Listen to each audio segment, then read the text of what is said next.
মিছিল করতাম না, ফিলিস্তিনে গিয়ে যুদ্ধে শরিক হয়ে যেতাম।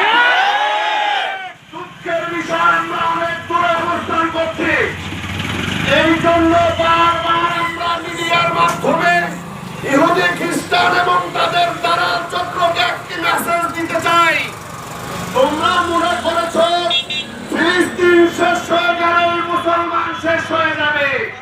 আল্লাহর রাসূলের ভবিষ্যৎবাণী, ফিলিস্তিন তো বিজয় হবেই। ফিলিস্তিন সহ গোটা পৃথিবী মুসলমানরা রাজত্ব করবে। এই জন্য আমরা বলতে চাই, আমরা আমাদের জায়গা থেকে প্রতিবাদটুকু করতে চাই। এরপরে যদি বিশ্ব মুসলিম এক হয়ে যদি আমাদেরকে ভিসার ব্যবস্থা করে সহজ করে দেয়, তখন কিন্তু প্লেন ভর্তি হয়ে মুজাহিদ যাত্রা শুরু করবে। সংগ্রামী সাথী বন্ধুগণ, আপনাদের মাধ্যমে একটা সাইডকে মেসেজ দিতে চাই।